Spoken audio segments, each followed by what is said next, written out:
Fala, jovens! Hoje damos início ao nosso desafio Missão Jovens EAR 30D.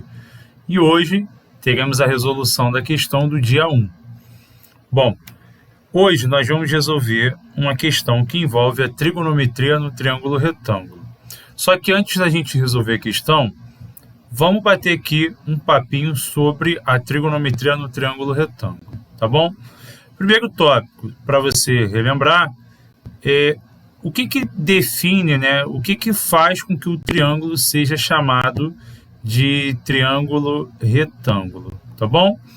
Bom, isso é bem simples de ser respondido, é só você ter aqui, um dos ângulos internos do nosso triângulo medindo 90 graus, ou seja, um ângulo reto. Dito isso, temos aqui um triângulo retângulo, tá certo?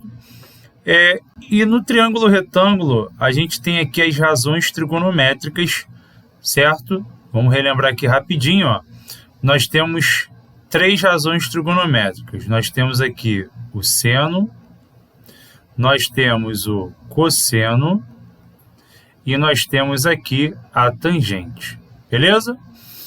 Bom, pela definição, a gente tem o seguinte aqui. Dentro de um triângulo retângulo, os lados eles recebem nomes específicos. Eles são chamados de cateto oposto, cateto adjacente e hipotenusa. Então, vamos olhar para esse nosso triângulo retângulo aqui, que eu vou destacar de vermelho, para a gente entender qual lado ele é o cateto oposto, qual lado ele é o cateto adjacente, qual lado é a hipotenusa, tá certo? Vamos começar pela hipotenusa. Aqui está o meu ângulo de 90, oposto a ele eu tenho a minha hipotenusa. Então, esse lado aqui é a minha hipotenusa. Se eu estou trabalhando com esse ângulo de 60, o ângulo de 60 está olhando para x. Então, ele vai ser dito cateto oposto. Esse cateto que está grudadinho aqui no meu ângulo, ele é chamado de cateto adjacente. Beleza? E o seno ele é definido de que maneira? Cateto oposto dividido pela hipotenusa.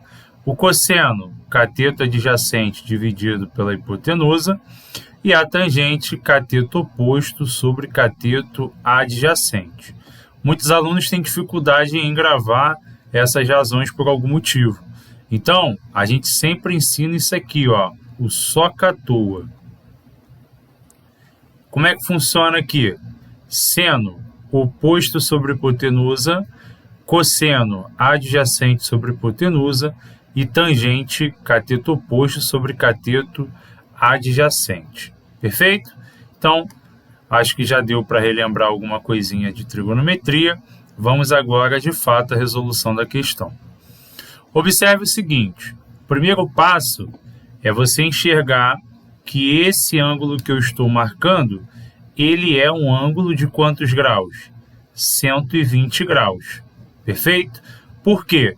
Se eu junto esses dois ângulos que eu estou marcando, eles são ângulos suplementares, ou seja, a soma deles tem que dar 180, porque são ângulos que juntos formam um ângulo de meia volta.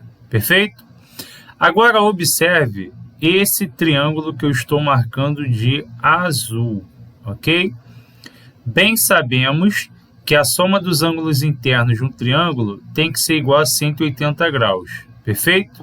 Então, observe, eu tenho 30 com 120, já tenho 150. Logo, esse ângulo aqui em cima, ele precisa ser um ângulo de 30 graus. E aí, eu vou puxar uma setinha para esse triângulo aqui, porque ele é um triângulo especial. Ele é um triângulo que nós chamamos de triângulo isósceles, tá bom? Observe o seguinte, eu tenho aqui, na base desse meu triângulo, 2 ângulos que são iguais. Então, se esses ângulos são iguais, então quer dizer que o meu triângulo é um triângulo isósceles. E o que eu preciso saber do triângulo isósceles, além dessa propriedade aqui, que os ângulos da base são iguais? Se é isósceles, esse lado aqui que mede 50 é igual a esse lado aqui. Ou seja, puxando esse triângulo aqui para fora, olha o que eu tenho de informação dele. Vamos construir aqui o triângulo, só para ficar um rascunho. Então, beleza.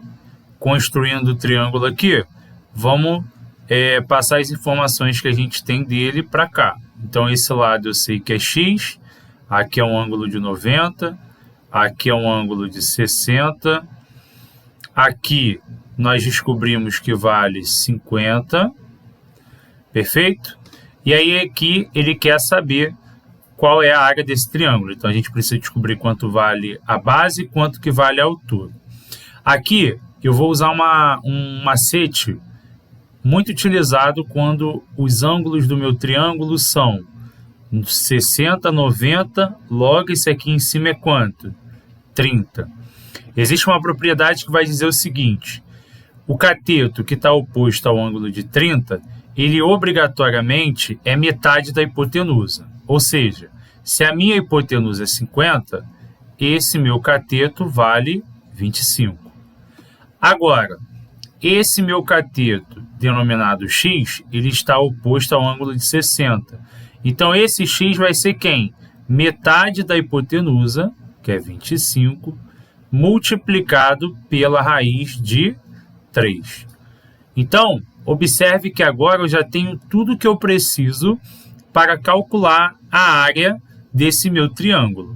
Observe a base desse meu triângulo.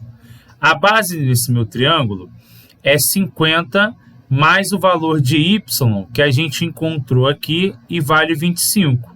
Ou seja, a base do triângulo, 75.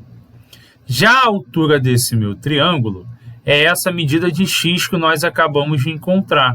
Ou seja, a altura desse meu triângulo é 25 raiz de 3.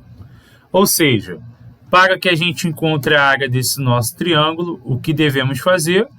Devemos pegar a base, que é 75, multiplicar pela altura, que é 25 raiz de 3, e o resultado devemos dividir por 2. Fazendo os cálculos, 75 vezes 25, nós encontramos 1.875 dividido por 2, e isso aqui ainda multiplica a raiz de 3. Então, o nosso gabarito aqui, letra A.